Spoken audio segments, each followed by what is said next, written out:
All right. Welcome to the third installment of our seminar series. Before we start, there are two things. One is we are having one next week, and it just happened via people's schedules. And the one we're having next week is Robert Merrill, and he works at XOS, which is a company that several former students have worked at. Josh Loudon, Bridget Chartrand or Marriott, and Robert. They design X-ray equipment for material characterization. I think that's the best way to describe it. Robert will be interesting next week because he did an internship there, but he was persistent in finding it. That's number one. Number two, he worked there and got promoted several times. That's number two. Number three, he did an electrical engineering master's with Binghamton from there. So I think that's interesting. And evidently that wasn't enough, so he's doing an MBA now. So I know 2 weeks in a row is kind of mean, okay? But please try to attend. Attendance has been very good. I appreciate all the people here because all the people here are repeat customers. Let's bring some more friends. And we did promote in the Geography and Environmental Sustainability Department too. So I wish we would get more outside department people coming. Jerry's almost never late. That's because that's because we always are late. And before I let Peter begin, Dr. Nolenberg wanted to say, make a few remarks. Yeah, just really quick. So first off, many of you here are actually part of the team, but I just wanted to let everyone else know that the NASA rocket team just passed their first review. And so they'll be moving on to their, preliminary design review on November 21st. So the goal is to build a science instrument that will launch on a NASA rocket into a suborbital trajectory in order to search for contamination in the upper atmosphere due to satellite deorbits. And so far the project's going really well. Another thing too is that this weekend we're going to have 4 astronomy posters down at Skidmore College, and that is actually going to comprise half their poster session. It's just a small little Astronomical Society of New York conference, but SUNY Oneonta will be well represented there with a bunch of different posters from the summer. So for those of you who aren't involved in SUNY Oneonta physics and astronomy research, you might want to get involved as well. We've got plenty of projects available, and we're also having some good success at the moment too. So that's all I wanted to say, and I'll just leave the floor to the speaker. Super, thank you. And thank you everybody for being here. I really appreciate it. It's been a long time since I've done any presentations at SUNY Oneonta, but glad to be back. I'm Peter Hoffman. I'm Director of Sustainability, Energy and Environmental Programs at the Dormitory Authority for the State of New York. Dormitory Authority is an interesting organization. We started by just dealing with SUNY dormitories back in 1944. Today, we actually have lots of different customers. We build lots of different things. I won't get too deep into that, but if you have any questions about it, please feel free to contact me at any time. I always like to put up an agenda, sort of the students will be able to. I graduated from here to become a physics teacher, so it's kind of hard to get that out of my head. I want to do a quick sustainability moment. I want to talk about what teaching high school was like for me, at least. Transitioning from teaching to energy efficiency, getting into the private sector, which was a little bit different. Expanding into sustainability, which I've done recently, and of course, provide plenty of time for questions and answers if anybody has any. And don't feel like you have to only have Q&A at that point in time. I'm always available. So sustainability moment. I want to introduce this as a concept to everybody. How many of you have been in meetings where a bunch of people are approximately 90 seconds late? It happens all the time, right? So it's possible to have a moment. It doesn't have to be a sustainability moment if that's not your thing. But it's nice to have a moment, whether it's about safety or something that's just a good thing to share with everybody. I encourage everybody to try to consider doing something like that at the beginning of a meeting. I do sustainability moments because that's my thing. For a sustainability moment here, I like to talk about lowering hot water usage. It's not something that we think about a lot. How many here like to take, decently long hot showers? I know I do, right? It's especially in the winter. But if you look at your shower head, and I encourage you to, take a look at it tonight, really, seriously, or tomorrow, whenever you're in. Right on the side, it'll have the gallons per minute written right on there. Typically, an older one will be 2.5 gallons per minute. That's quite a lot. You can cut down quite a bit. The new standard in New York State is 1.8 gallons per minute. So you can't buy a 2.5 gallon per minute anymore. You can go lower than 1.8. That's very easy to do. But trying to buy a 2.5, impossible because it's that inefficient. We want to avoid these sorts of things. There's also faucet aerators. Everybody know what that is? No? All right, a faucet aerator is something that you would screw onto your faucet, and it limits the gallons per minute that comes out of that faucet. So you can imagine they'd be a little bit different between a kitchen, which you might want to fill up a pot of water to boil pasta, versus in a bathroom where you really don't need that much water, right? They can often go down to as little as 0.25 gallons per minute. The old ones used 2.2. That's actually kind of a lot. So you can look at your faucet, right on there, it will be written how many gallons per minute on your aerator. If you have one that's 2.2, consider getting one that's a little bit cheaper. Any questions, comments, concerns about this one? Sure? Okay. Let's talk about teaching high school. So I graduated in 2007. I actually didn't do my student teaching until the first semester of 2000. You guys remember anything about that time period? No. Great Recession. Born around that. They were born around the time? No. Really? No, right? No. No. I mean, I was 4, so. It was a pretty uncomfortable time. It was a really uncomfortable time to enter the workforce. It definitely was a challenge. At the time, they had this system online where you could look at all public school jobs, and I was focused on public schools because private schools do not pay very well. But low-digit negative number of public school physics teaching jobs that year. I did manage to land a job. I was very excited about that. You filled a negative job opening? It was a net negative. Okay. So, big numbers. Some jobs came in, some jobs went out, but a net negative. So not a great time to enter a job market, right? Where was it? Coxsackie, Athens. Mother. Yeah, Coxsackie, Athens was a rural school district, still is. It was an interesting place. I can get into it a little bit, but at the time, 1/3 of new teachers in New York State quit in their first 2 years. Teaching is a challenging job. It takes a certain personality type. I didn't teach for just 2 years. I taught for 4 years, 3 years in Coxsackie, Athens, and 1 year in Mohonasen. Coxsackie, Athens was a fairly rural district. The primary employer in that area is the prison. It has a certain culture to it. I'm not going to call that good or bad, but it is what it is. On first day of hunting season, I didn't have very many students. What was a regular graduating class from there in terms of size? I believe the graduating class was about 70, 75. So not minuscule, but tiny. Yeah.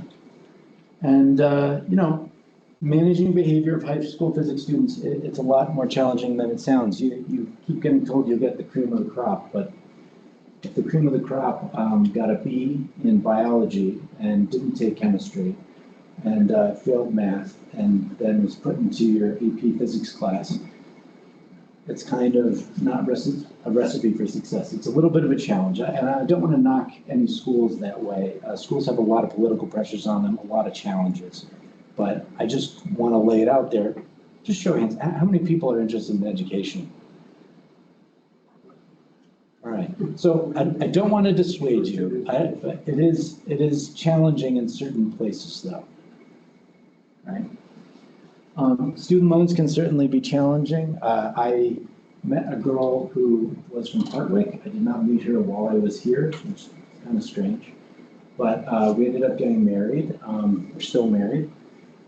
She had some pretty substantial student loans, though, and I had some student loans of my own. They were very challenging to pay for, especially with a starting teacher's salary. And she wanted to be a history teacher, never could land that job. So it was challenging to start out. Has anybody ever read the book, Our Iceberg is Melting? It's a children's book. And my principal, when I was at Coxsackie, Athens, handed everyone this book. And it was a little bit disconcerting. A lot of it was about climate change, sure, but it was much more a metaphor for the fact that the world will be constantly changing from here on out. Our whole idea that we would go in, be teachers for our entire careers just seemed a little bit less likely. And she wanted to convey this to everybody and make sure that we have thoughts and plans and ideas about what else we could potentially do. It seemed like a really scary, negative thing to me at the time, but it's not. Change is something that everybody will have to deal with over the course of their lives. If you remain flexible, if you continuously learn, you're going to be in good shape. So after 4 years of high school teaching, I ended up saying, this is enough for me. I'm quite done. I want to try something else. And I didn't know what I wanted to do. I applied for maybe 5 different jobs that were pretty out there. And luckily, I had a physics degree, so people were somewhat interested in me. So kudos to everybody here who's rising. Why? Because when you have a physics degree, even if the job that you have doesn't have anything to do with physics, you have a certain ability to think and logic behind you that's sort of innate and known. And you don't get that with something like a communications degree or a general liberal arts degree. Frankly, in short, you're useful, right? So, my physics degree really saved me. I ended up getting an offer for 3 different jobs at the same time. One was to be a manager at Global Foundries. Everybody know what that is? Go ahead. For those who don't, it's good to know, but we actually had a speaker last year who worked there for a while. Yeah, and it's a very great company. It's a chip fab company. They do some pretty amazing things, and it was interesting sounding. I almost took the job. I don't know what life would have been like if I did that, but it was cool, and it looked like high paying, but I was a little bit unnerved by the extremely late hours. More on that later, because there's an interesting story associated with it. But anyways, I also got offered a job to be an officer on a nuclear sub. Being underwater for 4 months just really didn't appeal to me. That was also something that would have offered a high amount of pay, so I was excited about that potential opportunity. But I also applied at a place called NYSERDA. Does anybody know what NYSERDA is? So NYSERDA is the New York State Energy Research and Development Authority. It's effectively New York State's state energy office, but it does a lot more than that. If you're interested in working in energy efficiency, beneficial electrification, or renewable energy, I do really recommend that you Google them. They have a lot of academics that are in there. They do a lot of interesting programs. They're relatively cutting edge. So New York State Energy Research and Development Authority, ERDA. There, I worked in their commercial and industrial incentives program. I was a project manager, so I managed individual projects. I managed about 50 projects at a time. They were all very interesting. A lot of them were large chiller projects. Some of them were things like monitoring-based commissioning, where we would look at a campus of buildings over the course of, say, 5 years, and really understand how energy was working in that place, and throughout time, tweaking things and making sure that they work better. Who here has heard that term commissioning before? Commissioning. What's commissioning? It might not be. It's okay to be wrong, right? What is it? I was just thinking about like commissions that based on what you need to work with. That's one type of You commissioning. just mean commissioning like, sort of, So when you get a commission for a job, right? They give you that job and you get into it. But what I'm talking about is commissioning of buildings and building systems, which evolved from the term commissioning related to the Navy when they were commissioning a ship. So when they had a ship that they needed for a wartime scenario, they had to check how all the systems worked because they could not afford to have these systems fail in real time. It's not as if you can just have tons of tools and repair materials brought to a ship in the middle of a wartime scenario. You can't do that. They have to be commissioned properly. They have to work properly. But we're talking about commissioning of buildings. Commissioning of buildings means that we need to make sure that their HVAC systems are working appropriately, that their lighting's working appropriately, their security systems are working appropriately. Everything must work appropriately. Before we came in here, I was hearing a little bit about this building, and I guess in the summertime, it's quite cool. In June, those who worked here this summer, it can be cool just the early summer. Early summer, okay. So if you were commissioning a building, you'd want to make sure you'd attempt to avoid that wherever possible. Although doing it once is nice. Doing it over time, like monitoring-based commissioning, you don't figure out what goes south over time to make sure that things get right. Sorry to get off on tangents. I have a tendency to do that.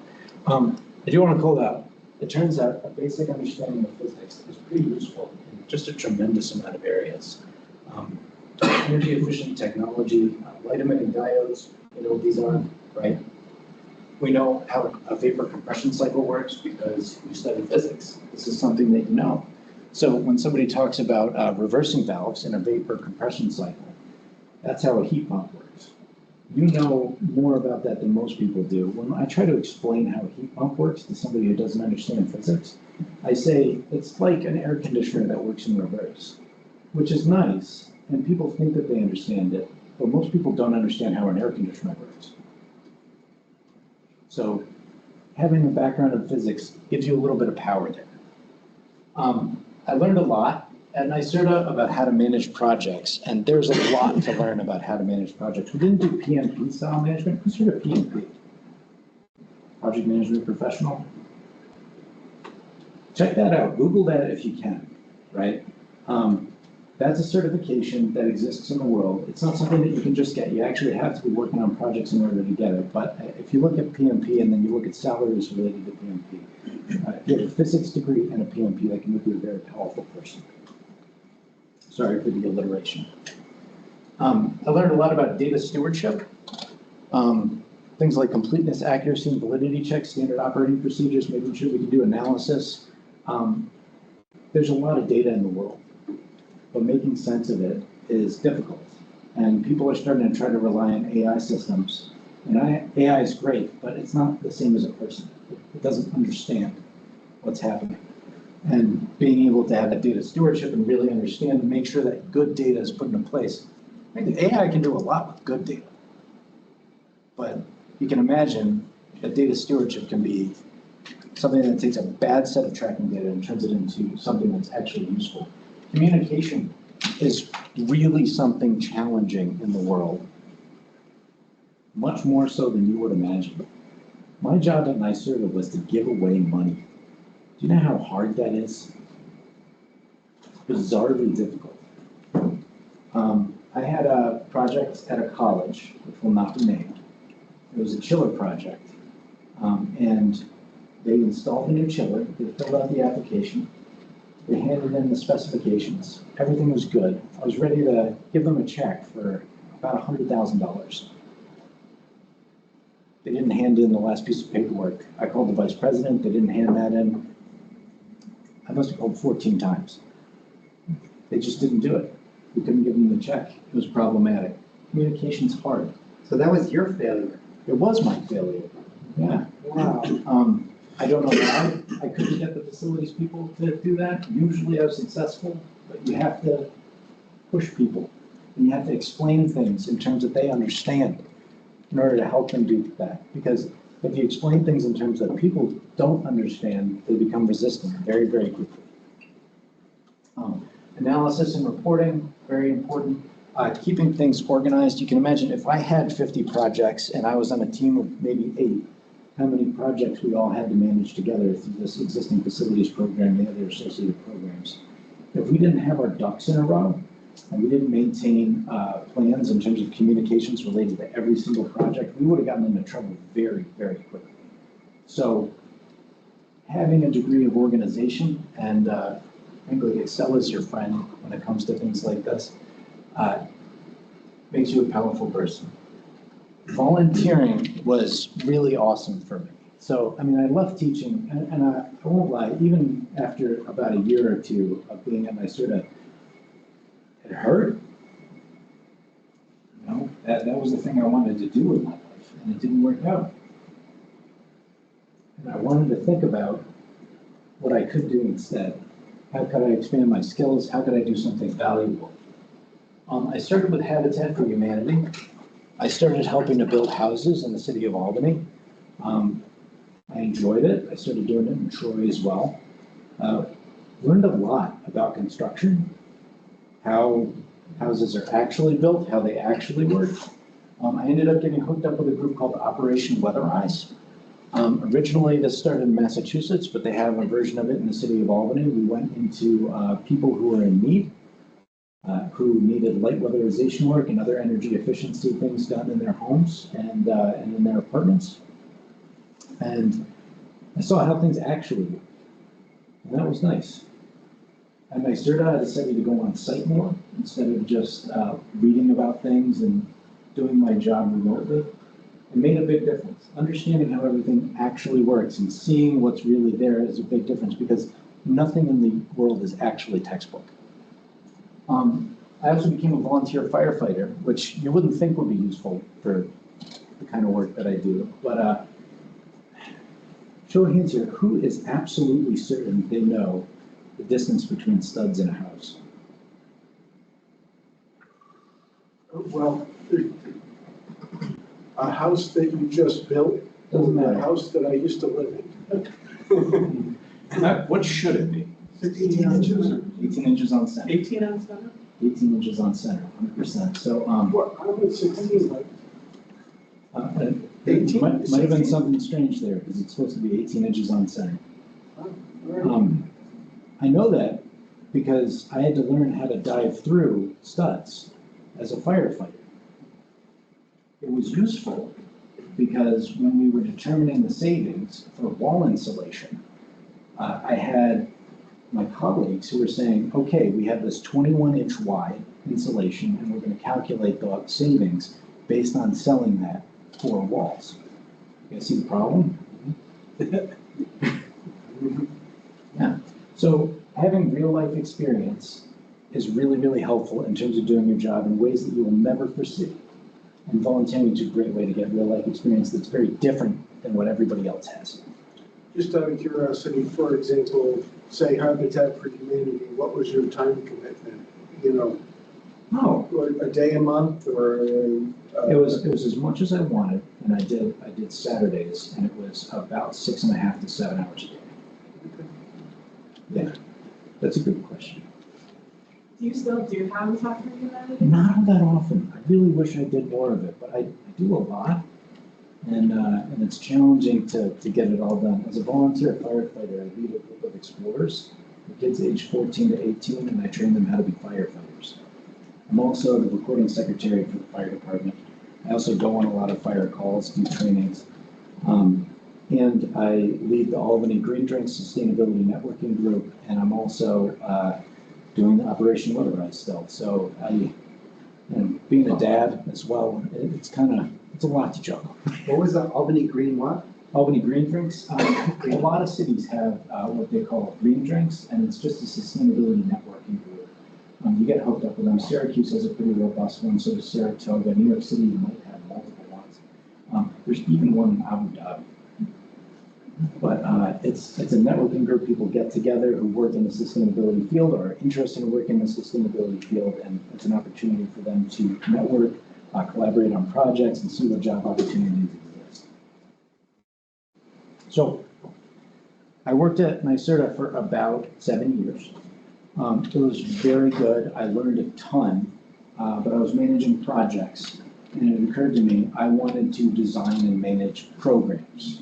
So projects build up programs, right? The private sector definitely values grit, much more than the public sector, I would say. It's just an operational reality. So when I was at National Grid, I'd spend about 1.5 to 2.5 hours after work every day calling different plumbers and electricians and trying to get them to participate in our programs. And I used data analysis to determine who these groups were because I knew who was already participating. That was seen. People noticed. I got higher bonuses. People appreciate the extra work, but only if it actually produces something. I learned the value of things like economic psychology. I know it's, rather blasé, but has anybody read anything by Malcolm Gladwell? No. He refers to something that's a little bit more interesting. There's a book called Nudge. That's not by Malcolm Gladwell. It's by a Nobel-winning economist. His name is Daniel Kahneman. And that book is something I think you should consider reading because it talks about the ways that we don't make good economic choices and how people need to be communicated with in order to affect their decisions. Because if you can affect somebody's decision, then that can enable you to make a sale where you wouldn't have otherwise. And let's just be honest, we don't think logically, right? I can say for myself, like, I don't eat right, I don't exercise as much as I should, I don't do all the things in life that I know on paper are the right things to do. And it's because I'm human, right? I'm not gonna ask people to raise their hands to say who's human and who's not human.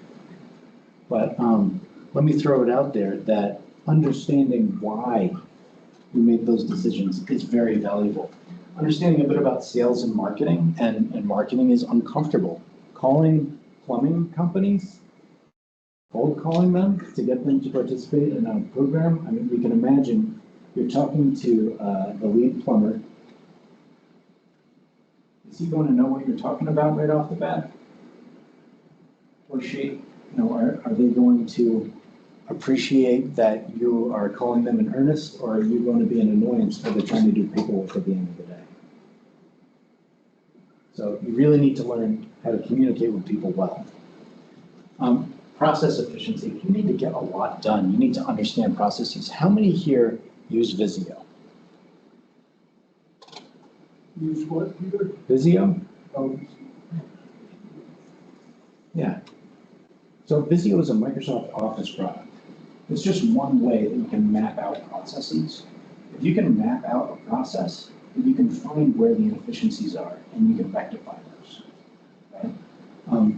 If you take anything away from today, that would be a good thing to take away. Process efficiency. Map out your processes, understand how they work, and make sure that you're making them work better. And use Visio or a similar tool to do that. I'm sure that there's free versions online. Who here has heard of design thinking? Yeah, design thinking came out of the Stanford D School. It's remarkable. It's not just about designing buildings or designing products. It is about designing processes in a lot of ways. And if you can get good at designing processes, or better yet, if you can get good at helping other people design processes, that can make you a very valuable individual at pretty much any organization. I recently launched an initiative. We're calling it ideation. That's part of the design thinking process. We don't have the resources to necessarily do the entire thing. But having ideation basically means you will get to fill out an ideation form if you have an idea on how to do things better at DASNY, right? You would send it to the idea facilitator. The idea facilitator would massage it, make sure that important information was in there, the risks were identified, links to resources were input. That would go, and then there would be a meeting of a bunch of people who actually have the power to do things. They would be making decisions based on what's present there. You would get a chance to present your idea. You are not your idea, though. So sometimes an idea might end up getting deprecated and not move forward. Sometimes ideas end up getting moved forward, and sometimes you don't get assigned to your own idea. Somebody else gets assigned to your idea. But isn't it a powerful thing that you have an idea and that a large organization accepts your idea, considers actually moving forward with it, and then you have agency in your workplace? That helps, right? Sorry to point you. Having a physics background, because that's why we're here to talk about things, enabled me to work in something called evaluation. So in government programs and a lot of IOU programs, investment utility programs, there's a thing called evaluation. Usually you have to have a master's degree in statistics or a PhD to work there. Having a physics degree and a little bit of experience enabled me to work in that area and learn a tremendous amount of information. I really appreciate that. I became co-chair of something called the Technical Resource Manual Management Committee. So when you deal with energy efficiency programs, there's really just two types of incentives that are made. There's custom incentives, which are dependent on an individual project and have to involve a lot of engineering calculations and real work, right? There's a second version that's called prescriptive. And you don't need any information up front for prescriptive incentives. You just need to know what was installed and something about the quantity and maybe something simple like the gallons per minute. Every state has something called the Technical Resource Manual that defines how this is legally allowed to be done. So I was the co-chair of this group for about 2 years. I learned a ton there as well. I was able to get a lot done. We did a lot of process efficiency work. Excuse me. And we ended up being able to design new programs that were really, really lucrative for my company. I loved doing that. It was very successful. How many of you go to Lowe's and Home Depot with any kind of frequency? Yeah, I enjoy it there. If you go there in National Grid territory, you'll find little signs near certain products. And those signs will indicate that the price of something has been brought down for you a little bit by an energy efficiency program from National Grid. I designed that program. Somebody told me that you couldn't do that. But by connecting with the evaluation team and understanding a little bit about statistics, we were able to make what turned out to be the most lucrative program that National Grid's ever done in terms of the dollars in versus savings out.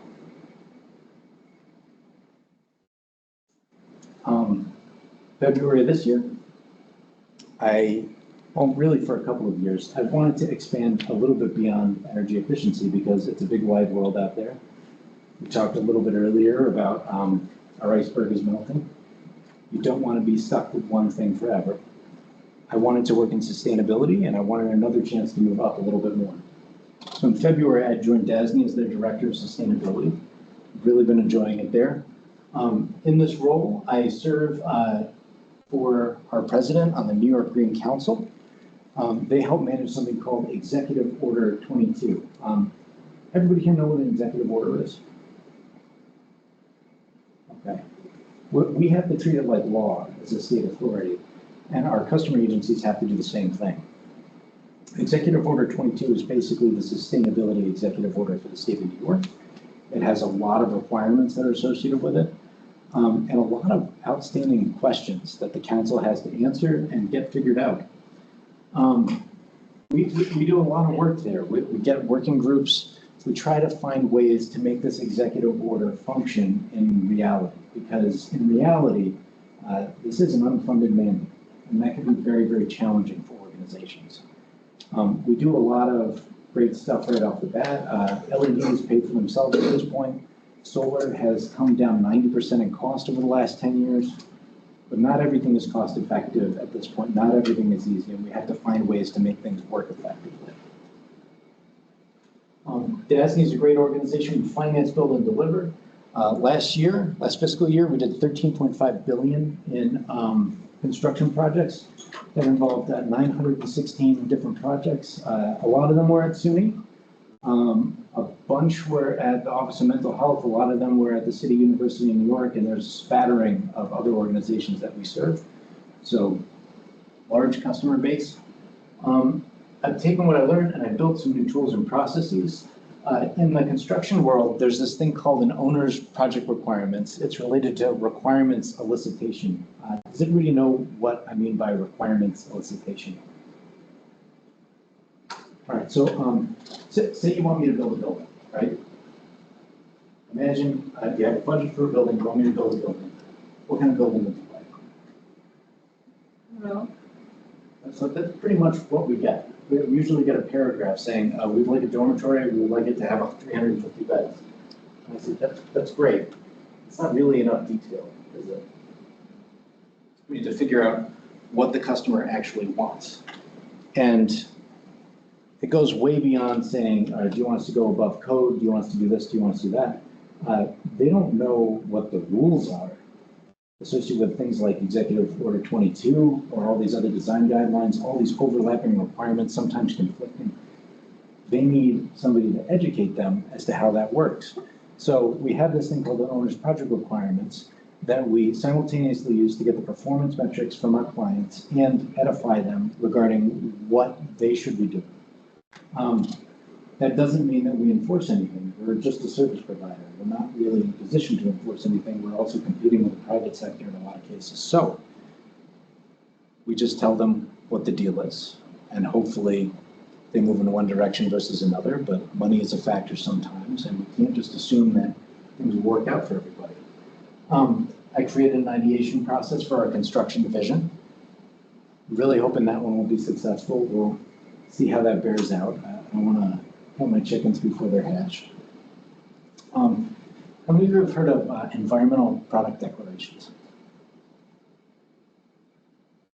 So I'm imagining everybody here is savvy to the fact that energy is used in a lot of different ways, and most carbon pollution comes from energy usage in some way, shape, or form.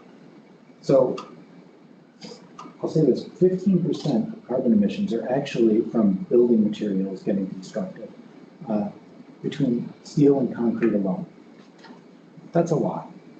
We could probably cut that in half if we're being careful and not really change how we're building buildings to any significant degree.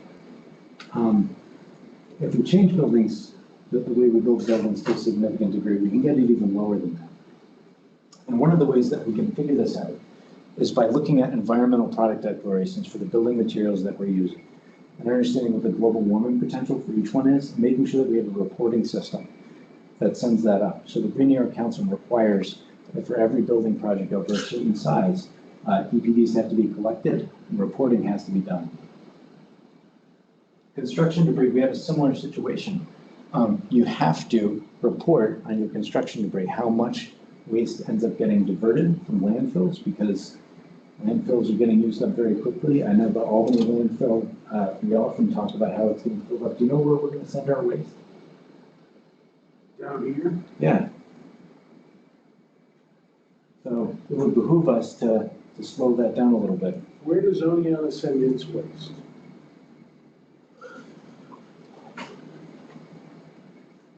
There's spaces in central New York for landfills. And landfills are very well engineered. I don't want to knock them too much, but if you can avoid sending something there, that's fantastic. I don't think we keep ours here either. It goes to a facility that gets trucked somewhere. Yeah, there's facilities in central New York. Sends it somewhere. Sorry, Yeah. what's that? There's landfills in central New York that have a lot of extra space. Yeah. In Waterloo? Thank you. I was very impressed when I saw your, it was like waste to energy facility. set up at the dining halls. Yeah, Yeah. I thought that was really cool. I don't see that too frequently, and that was something I'd love to see replicated. Can you describe that in a sentence or two? Sure. When you go, and I apologize, I can't recall the name of the dining hall. Mills? It's at Mills. Mills. Or no, it's on Will's Hawk. Well, Dr. Mills. Yeah, it's one of the. Well, I think I was in Mills, because I remember where Wilsbach was, and I wasn't there. Anyways, if you have food waste, even if it's bones, but, food waste, it gets put into an incinerator, basically. And usually an incinerator, it grinds up everything, and it just ends up in the waste stream, in the sewer system, right? But this doesn't go to the sewer system. There's a large cylinder that's outside, and the waste seems to go into there. It's sent off to a farm where biogas production can occur.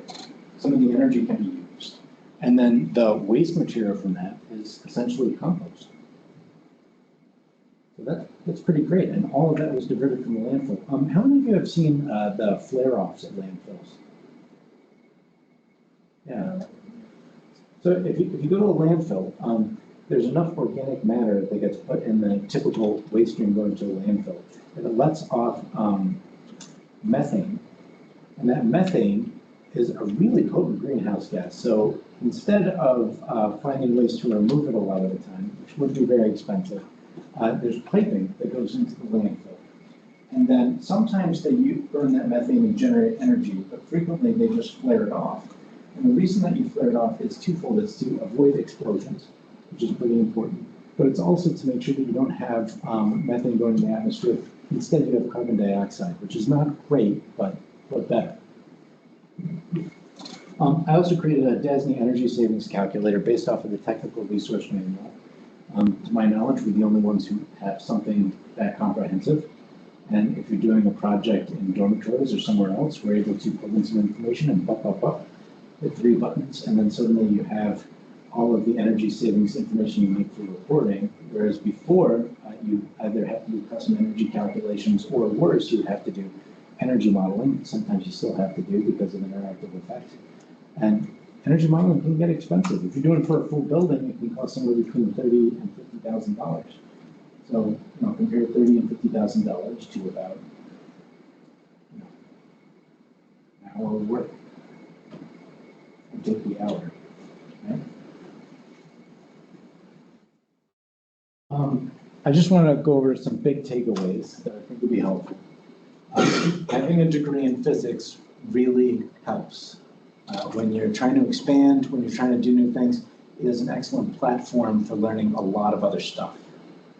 No one can write your own ticket. I don't know if you've experienced this, but when I went to be a physics teacher, the one thing that everybody in my life told me, all the adults said, you'll write your own ticket. It is the worst thing that you can say to somebody. Nobody can predict the future. Remain flexible, keep learning things. Volunteer and work side jobs if you can to amend your skill sets, even if you don't need to work that side job. I think it's a good idea for you to do so. Learn how to organize everything. Automate what parts of jobs of your job that you can. If you guys like Excel, I'm sure you've utilized parts of that, used macros, things where you can hit a button, and something that you would have to do repeatedly is suddenly automatically done for you. I know some people are worried about their job being automated, but if you automate parts of your own job and then you move on to other valuable things, you become a pretty valuable component of the organization. Don't stop learning things. And don't be afraid to do hard and uncomfortable things. I know it sounds silly, cold calling a bunch of plumbers and electricians. It's certainly not that complicated, but it made a big difference. It was not comfortable. I got yelled at more than once, but it helped out a lot. And that was the reason why I was the only person who decreased the amount of incentives for a program and ended up increasing participation and savings. Thank you very, very much for sitting through this. I appreciate you humoring me. Does anybody have any questions? So, how do you handle balancing, having a full-time job and doing, stuff on the side, especially having, a lot of side things, extracurricular type things? how do you balance that effectively? Have you ever heard that metaphor where, you had somebody and they had a jar of marbles, and then on top of that jar of marbles, they poured some sand. Yes. Even though it was filled before, and then they put water in it. You can do a tremendous amount. Don't undersell yourself. It can become challenging. You do have to balance. I've especially learned that since having a child. But, how do I put this? How many hours of TV do you think most people watch? I don't actually know the answer to this question, but it's too many, right? How many hours a day does the average person stare looking at their phone, checking things on, say, CNN, BBC, Fox News, what have you?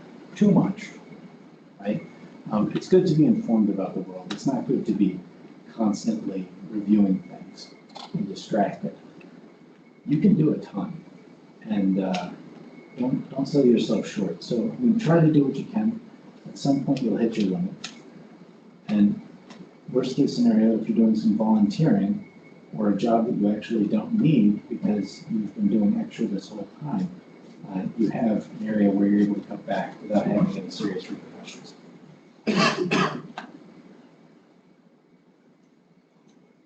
So you were preparing to leave teaching, and you put together a resume. It sounds like you sent it to a diverse area of, a diverse number of jobs. How did you decide where to send it? And how did you inspire yourself to do that? I mean, you applied to a job that you said you didn't want to get, right? You're the nuclear, I don't want to go on a sub, but you must have known when you applied. No, the alternative of unemployment is very motivating.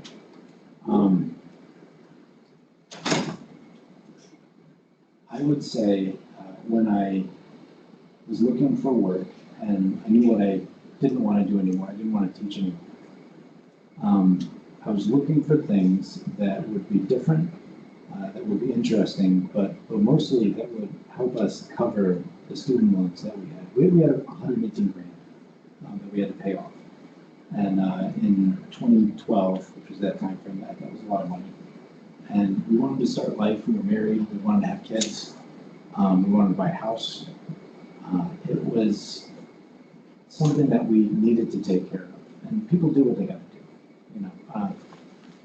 If I ended up being on a nuclear sub, I have no doubts that I would have done something else in a few years when I had the opportunity. I'm glad I didn't actually end up having to go on that sub, but I don't know if it was that much of a process. Did you do volunteer work while you were in college other than research, or did you just do it after? I did some volunteer work through the RSO. Is that still a thing? Resident Student Organization? That's right. Yes. Yeah, I was an RA here for 2 years. I volunteered in the Science Discovery Center, which was nice. Thank you. That was a great opportunity. I did some other volunteering on special volunteer days, but I don't think I caught the bug until I left college. Do you think that the extracurricular stuff that you do or your skill set that you gain from getting a physics degree, I guess, what do you think is the most important factor to really push yourself past other people applying for the same job? What do you think made yourself stand out? That's a good question. So with my cert, it was definitely the physics degree, because I had not gotten that deep into volunteering yet. I think when you get higher up in your roles, you end up competing against people with pretty impressive resumes. I have people that I've worked with who are lawyers and engineers, and they don't use either, but they are capable of doing it. Very, very impressive people. And I think when it comes to stuff like that, having a physics degree and an education is critical, but having that extra life experience makes a huge difference, and I don't think they would have looked at it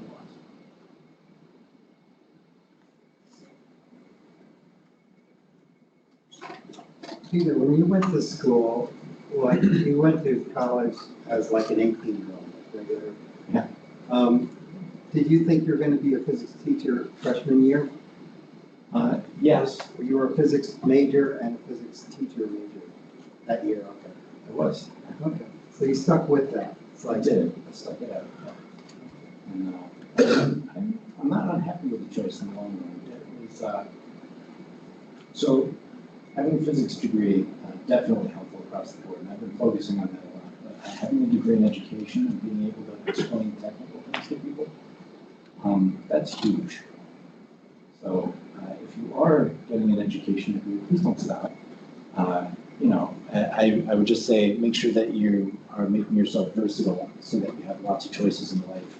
And just in case the first option doesn't work out, physics degrees are amazing that way, and that it can help you touch with so many different things. I would say a lot of education degrees, you are trained to be a high school teacher, and that's it. And that's really challenging. When I started at NYSERDA, it was my first time working in an office. That was weird for me. And there's a lot of things like office politics that you need to understand and learn how to navigate. And you can't just say, I'll stay out of it, although that's a good start. You have to understand where everybody's coming from, who you need to communicate with, who you need to talk to, how to get mentors, all of these things. Whereas if you're going to be a high school teacher, it's not like you're getting promoted. You do your job, you do your job well. You do your best for the students, and you might have a mentor. You might have 6, but they're not taking you in any particular direction. If you're being a high school teacher and sticking with it, that's all you do. There's no second level of high school teaching. What was it about teaching that burned you out or made you decide that's not for you? I could tell you some behavior management stories that you might not believe. And I'm not going to announce them now because my understanding is this is being recorded. But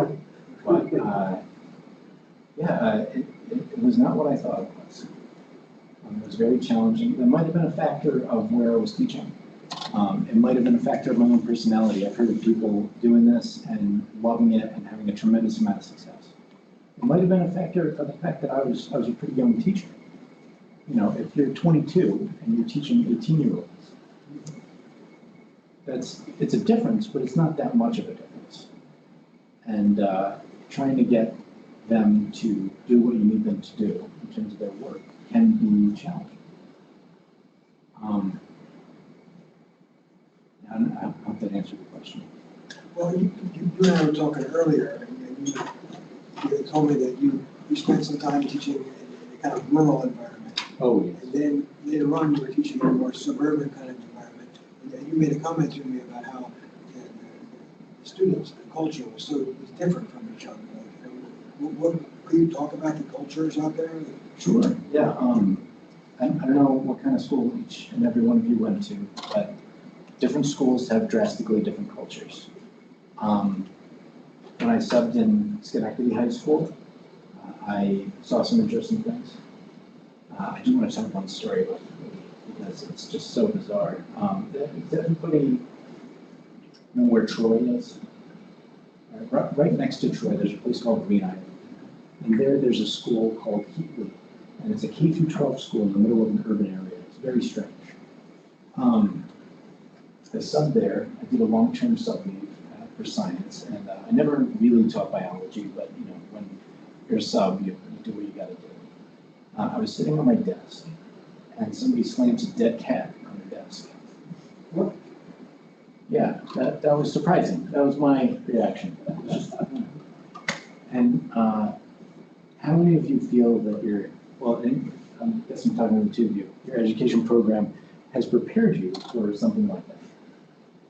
It turned out that one of the groups were dissecting cats, and so it just took back and put it there. It's not as if they did anything terrible with the cat. I didn't know at the time that we could even dissect the cat for state rules, but that is what it is. Kids are not hesitant to do all manner of pranks. So that's, you know, in terms of actual results, one of the more innocuous things that I saw. So yeah, be prepared. Did they ever develop a behavior management class? They have one for middle school. Oh, So like good. there's a middle school minor now, and you can take it as like an elective. So I took a behavior management class, Take that, yeah. but subbing middle school has helped a lot more than the Oneonta program has helped with behavior management. Yeah, there's no substitute for actual experience. I hope that helps and answers your question, but lots of interesting stuff. So you work in the state of New York, but not for the state of New York now? No, it is a state It is. authority. It is, But DASNY is as close to private as you Oh, can that's get. right, yeah, DASNY now, right? So Because there was something between DASNY and NYSERDA, it was National Grid? that's right. National Grid is part of the private sector. It's an investor-owned utility like NYSEG is. I worked on their energy efficiency programs, which it doesn't sound like a utility should be doing that sort of thing, but there's an interesting framework for exactly how that works and how a utility can generate profits from that sort of a thing. So the question I wanted to get at was, I guess it's political. In New York State, you feel like your beloved idea of sustainability is protected from the national dirty wordness of sustainability? It's impossible to completely get away from the federal politics, and unfortunately, my job is inherently political. When you have a ton of funding and then you suddenly take it away, actually, this is a good one to get into. Who here has heard the term market transformation before? So when you're trying to transform a market, you're trying to take it from one state to another. Usually that involves changing technology. Sometimes it involves innovative business processes, right? But it has to involve changes. The opposite of that is something that we call resource acquisition, where it's something that we all know kind of works and no technology improvements are really kind of anticipated there. If I were to incent something like insulation, that would be resource acquisition, right? Fiberglass just hasn't changed that much over the last few decades, and it's not really going to. But LEDs were pretty different. Actually, you know, I wish I had my bag. I brought with me an LED that I bought in 2012, and it was the L Prize winner at that time. And I think Get your bag. Okay, thank you.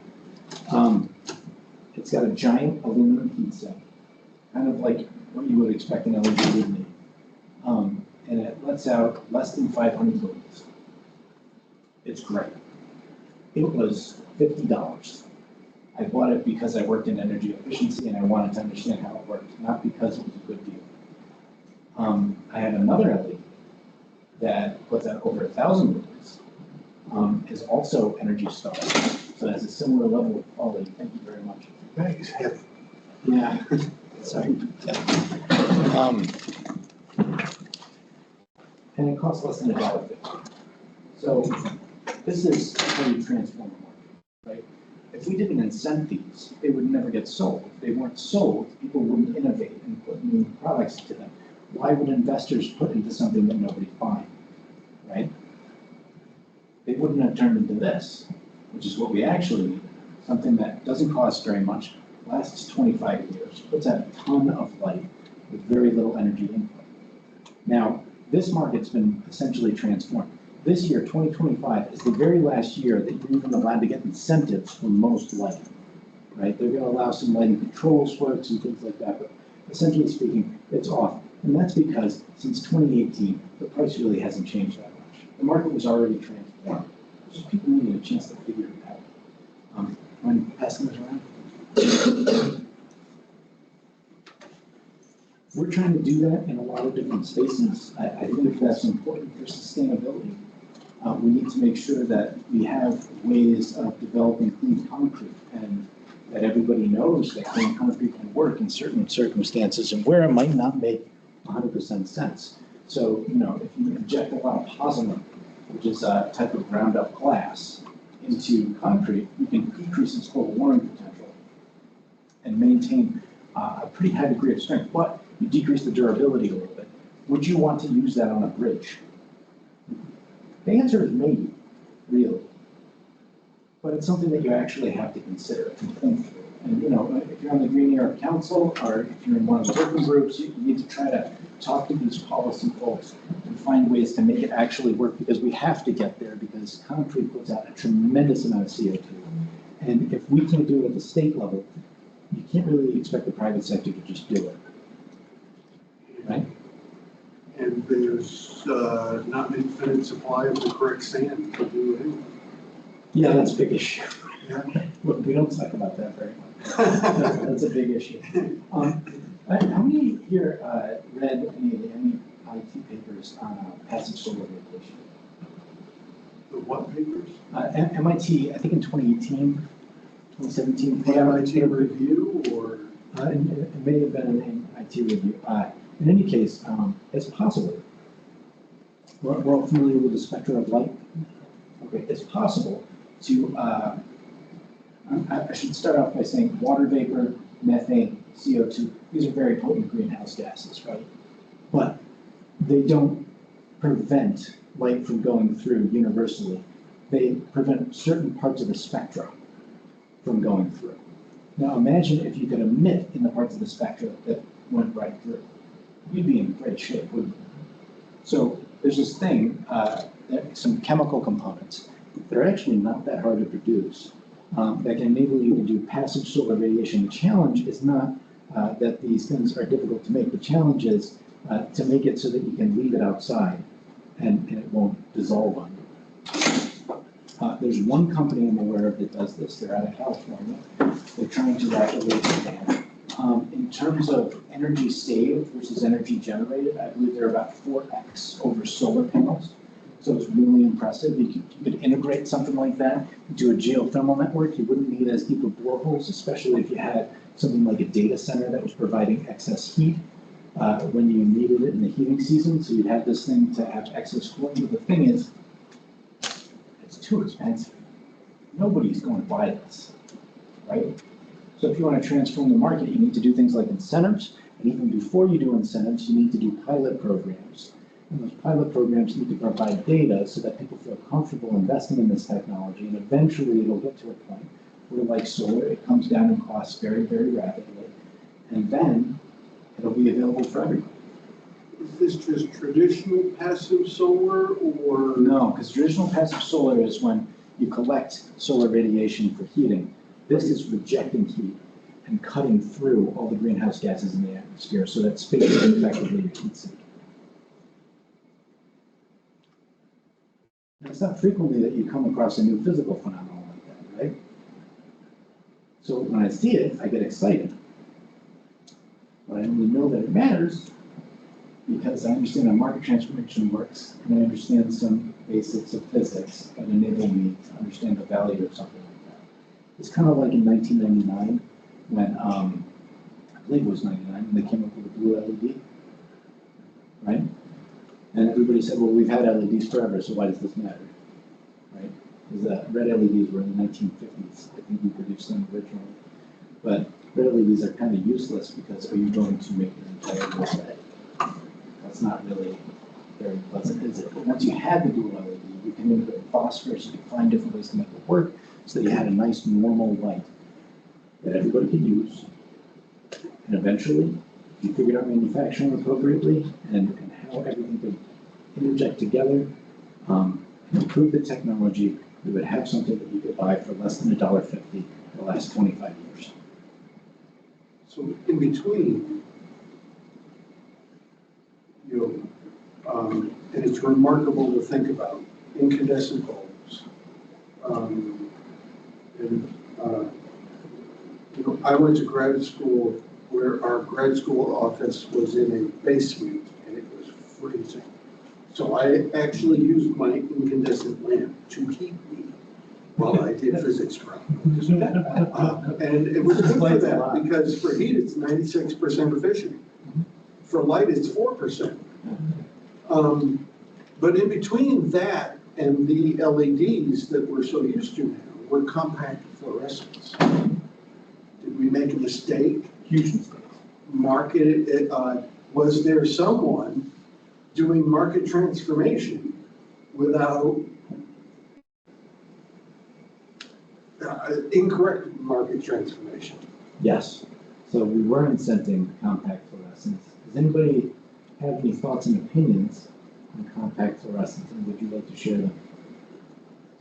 I wonder how I dispose of mine. I have them in paper bags. I have it in my closet. I have a paper bag of PFLs.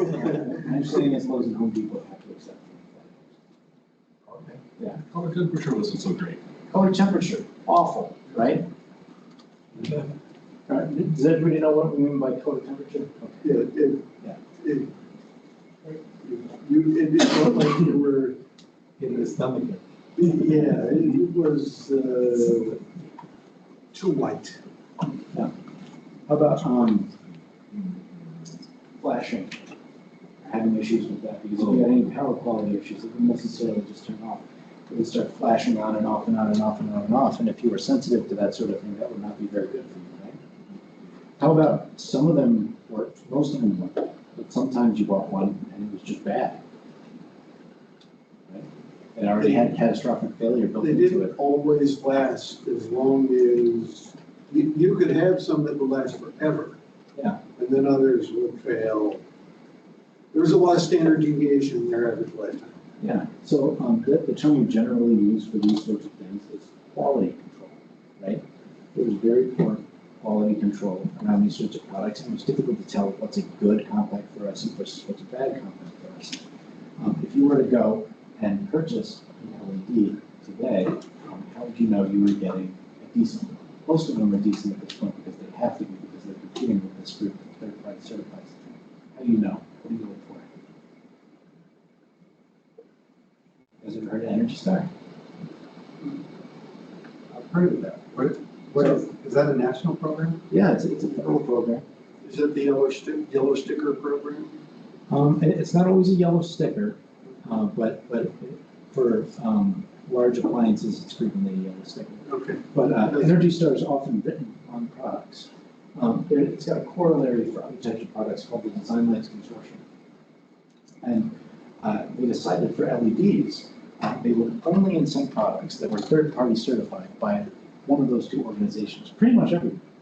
So NYSERDA decided that, all the investor-owned utilities, state energy offices in other states, across the board, everywhere. And that pushed the market to get to a level of quality that made sense, even though it was expensive, right? They had a whole industry grow out of this. There was an illuminating engineering society, it still exists. They had a big conference called Light Fair, where they would show off new products every year. It was a huge deal for a very long time. It's a little bit less significant today because LEDs have gotten to be so great. But quality matters. And that was a big lesson learned in terms of market transformation of compact fluorescents. Well, I have 1,000 more questions, but, well, no, maybe 10, but anyhow. But I think it's time to respect your time and your time. I want to thank you for a wonderful talk, Peter. Are there any other final questions here? And actually, of course, I know I just can't stop talking, but one of the things you said about the sand and concrete was I went to visit a company yesterday in Richfield Springs, and they recycle glass into sand. And some of their application was for what you were saying. And they're getting ready to grow. They have kind of an amazing apparatus. It's, that they engineered it and designed. They sell it all over the world.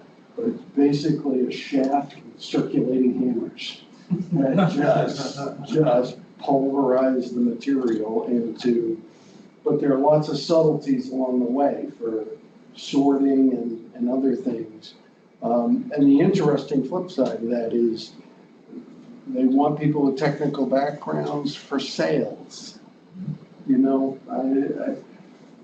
that cold calling would be hard. On the other hand, might be a good match for someone. But it was interesting you mentioned that because that was one of the applications they brought up. And it's just right up the road. All right, other questions? Thank you very much.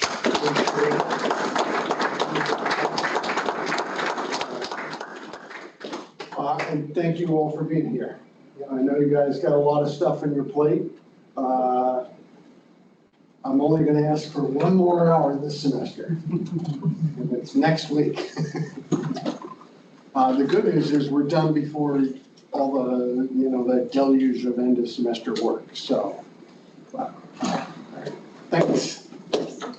I'm gonna have to run. Unfortunately, I'd love to be able to go out tonight. It was phenomenal to see you. It was so great, you know, it was like, when I heard you were coming, I was like, golly, well, Peter Hoffman, all these years, 20 years, you know, and now you're here, and I feel like, you know, I just saw you yesterday, which is great. Take the card. Well, I didn't know if that was something that they told. Oh, yeah, super That's it, text. man. All right. I didn't announce it, but I'm probably gonna be looking for an intern at some point. An intern, oh, okay, You see excellent. anybody who might fit well? Oh, yeah, we actually have a couple of really great. I was kind of unsure if that was. Yeah, absolutely, I think that would be helpful. Appreciate that. I'm gonna cancel this from recording anymore, so you're not. I really enjoyed meeting with you today, and I look forward to seeing you next time somehow, somewhere. Yeah, we'll have to do that. Absolutely, keep in touch, and I'd like to keep in touch too, because I really enjoyed hanging out with you. Okay, Peter, I'll see you sometime.